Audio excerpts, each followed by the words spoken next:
I wanted to chat to you today very briefly and informally about writers' motivation. Now in publishing, I guess most of us seem to assume that writers are always 100% efficient at all times, and the only thing that stops them very occasionally is this thing that we euphemistically call writer's block, which is a bit like, I guess, getting a little bit of grit or water in your gasoline tank. And once you remove that, then everything's back to normal and your writer is going to be hugely productive and 100% efficiency all the time. That's kind of how we see writers in the publishing business, but of course it's not actually like that. Writers do suffer, perhaps more than most, from demotivation, especially at this time of year. I'm recording this in January, the bluest month, whatever T.S. Eliot thinks. So I just want to spend a few minutes to chat with you about motivation, your motivation, tips, tools and techniques for improving it, and how not to feel too bad if from time to time you do feel demotivated, because writers are normal people. No, they're not. They're not normal, but they are like everyone else who suffers from demotivation from time to time. So let's go back indoors and get stuck in. So one thing I've noticed over the years is that writers who get up very early in the morning, 4:30 or so, put in 2 hours solid writing work and then commute to a day job that they've got, quite often a high-powered job. Those people tend to be very successful writers. And I think that's a generalization across the whole spectrum, that we expect successful writers to be highly productive all the time, no exceptions. We're kind of conditioned to expect that from writers. But actually, nobody can deliver that year in, year out. It's just not possible. So I think the first thing to understand is that don't have superhuman expectations of your own productivity. If you are going through a low period in your writing, that's okay. It's okay to do that. It's okay to suffer from lack of motivation. It's not some sort of disease. It's not some sort of abnormality. It's actually just being a human being. That's the first thing. So be kind to yourself. And it's okay to have a break. If you want to step away from your writing, whatever it is you're writing, whether it might be a commissioned manuscript or something you're writing on spec, it's okay to step away from it. A lot of writers, again, have a very sort of combative, macho approach towards this. And they think that, if they're not writing, it's like a failure and that they can't call themselves writers anymore. But it is okay to step back from the coalface. In fact, it often makes you a better writer to do so.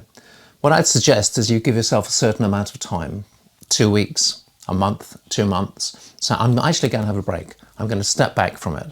And when you go back to your manuscript, you will find, I guarantee you, that you actually see it in a different light. You can improve it really quite quickly and you become much more productive again. It's all part of the cycle of being a writer. Rather than just sitting down and writing like hell for hours and hours and hours until you feel absolutely exhausted, which honestly is no way to work in the long term. That's going to guarantee you burn out, actually. It's probably a good idea to say, I've got a certain threshold that I want to achieve every day, and as long as I do that, I'm going to feel good about my writing. That might be a number of hours you spend. It might be just 1 hour a day, perhaps. Or it could be word count. Now, writers get awfully competitive and machismo about word counts. I wrote 5,000 words yesterday, I'm going to write 6 today. You've got some authors who boast about 10,000 words a day, which frankly I think is ludicrous. And if you look at the quality of the words they're producing, it's probably rubbish, actually. Think about some of the greatest writers in recent history and what their average word count is per day. They're measured in hundreds, not thousands. You've got people like Tom Wolfe, for example, who only would write 100 words a day, but there were 100 good words a day. So if you set yourself a goal saying, I'm going to do 100 words today, I might do more, but if I do 100, I'm going to feel happy with myself. That's achievable, and that's going to make you feel good, even on days when, the words aren't flowing. I think we need to understand some of the common causes of reduced motivation for writers, and I'd say some of these are technical and some of them physiological. The technical ones are if you don't know where your story's going, and you can completely avoid that by doing some sensible planning, outlining, and I've already discussed that in a very long seminar that hopefully you've actually had a look at. But there's something else that happens very frequently to writers when they're about 3/4 of the way, 75% of their way through a manuscript. And it's so common that I've given it a phrase. I call it the valley of the shadow of death. That sounds quite melodramatic, but you know, if you're going through it, it really does feel awful. So the symptoms are, typically you're about 3/4 of the way through your manuscript and you lose your way. You lose your focus and you lose all objectivity. You're so subjectively, and this is what actually happens, you're so subjectively wrapped up in your manuscript and the world that it's creating that you can no longer see it at all with any objectivity.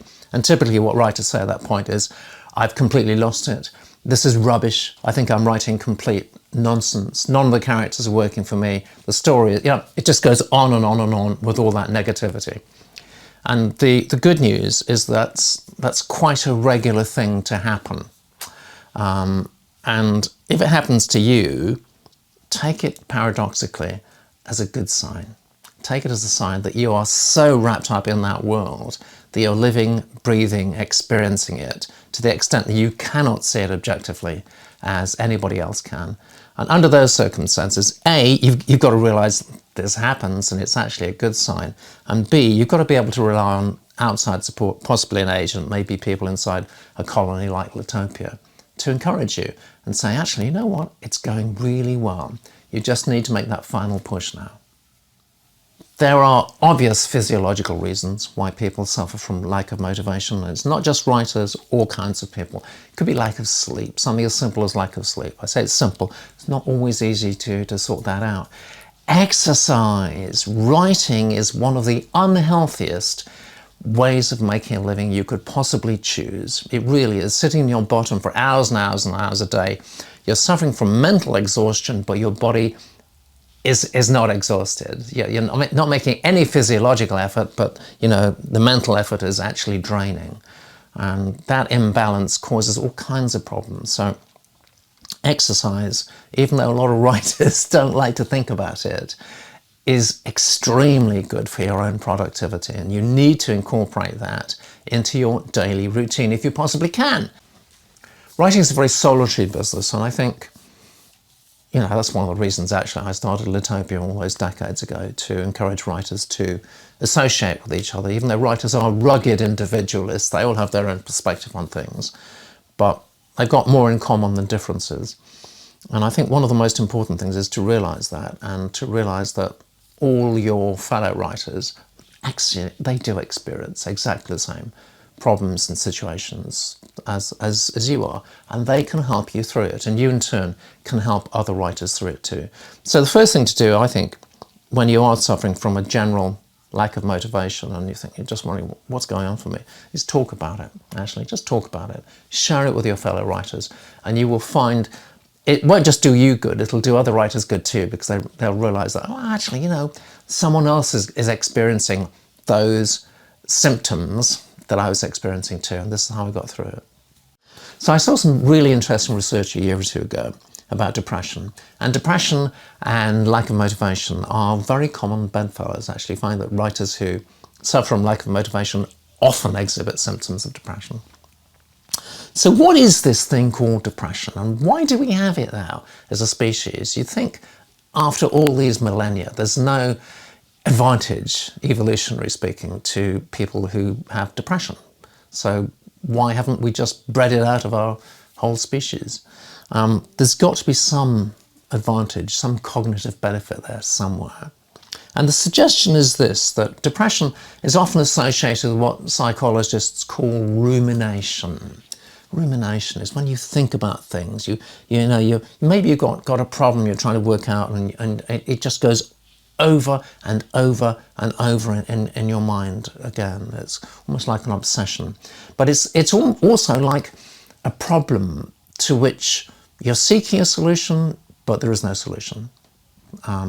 And if you see aspects of depression or maybe motivation in that context, it's kind of a problem that you're trying to resolve, you're trying to work through, but you haven't got to the end yet. If you see it as part of a process, then it opens a few doors. It opens a few doors to help, either with your friends and your colleagues or maybe professionally.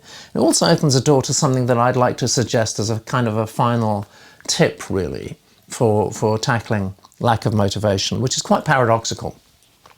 And it's returning to writing, but it's doing a different sort of writing to the kind of writing you were previously doing. So what I'd like to suggest, and there's all sorts of writing like that. For example, you might write poetry if you're writing prose. But I'd like to suggest you think about journaling. Journaling can offer you a sort of insight. It can offer you insight into whatever you're going through. And again, paradoxically, of course, it gets you back into your writing groove again. It gets your mojo going. It's a different sort of writing, but it's still writing. I'd like to thank everybody who contributed their thoughts, ideas, wisdom and suggestion to this short video. I hope you found it useful. And if you're not a huddler already, why not? We're waiting for you.